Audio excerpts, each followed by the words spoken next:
Right, so this is going to be another really quick video in how to use blending options to add certain effects or designs or whatever it is you want to individual layers on Photoshop. So what you got to do is you want to first of all make sure you got your right layer chosen. So I've got my layer here called drop cap selected, and there are two ways you can do this, but I'm going to show you I'm just going to show you this way, to be honest, because it's easier.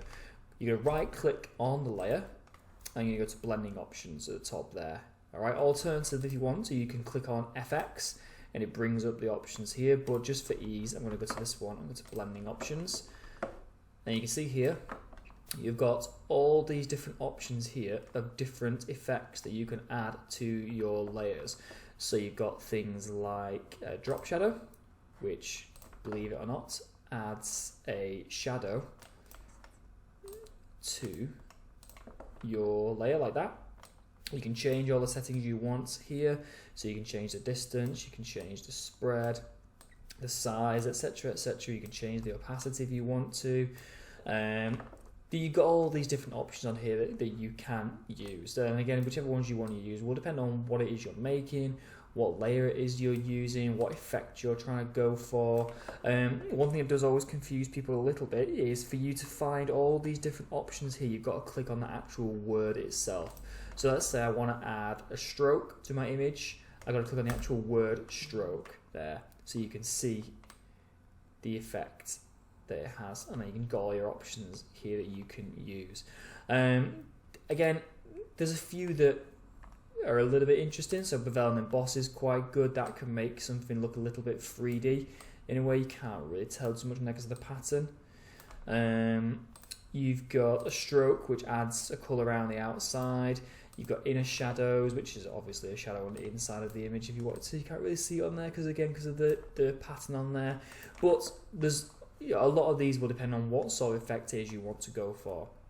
What you can also do as well, if you want to, which can be quite interesting, is you can change. Let me just make this a bit bigger so you can see a bit more here. You can change the blend mode, and the blend mode is a different way that the option that the effect that you're going for interacts with the image. Now you're not really going to see that many on here because it's just a simple black text, but sometimes if you experiment with different blending mode techniques, you might find that you get a nice little effect in this. Let me show you something like, if you want to put a colour overlay on here, yeah, yes, I've got a nice purple colour there. If I change the blend mode, you can see, if I scroll through them, that the blend mode offers different ways for, that looks quite cool. Anyway, different ways for that blending option to interact with the layer itself. So sometimes it's nice to just mess around with these things and just see what they do, because sometimes you can get some pretty interesting results with the different blend modes that you use.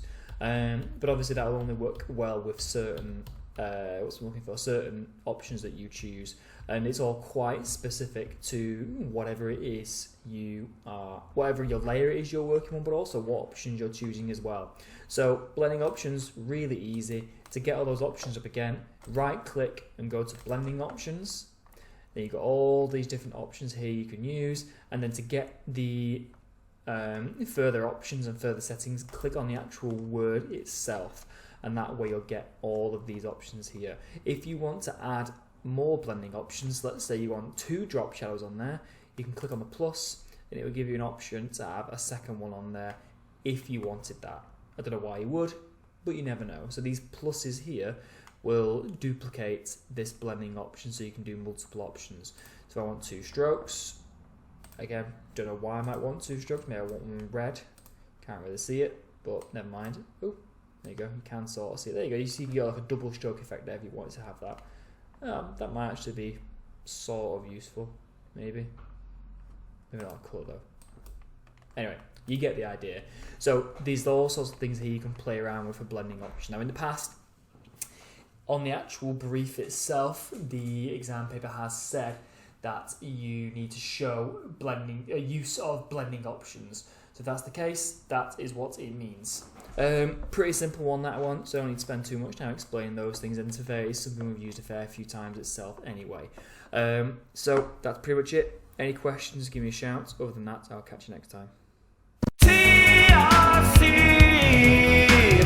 Media.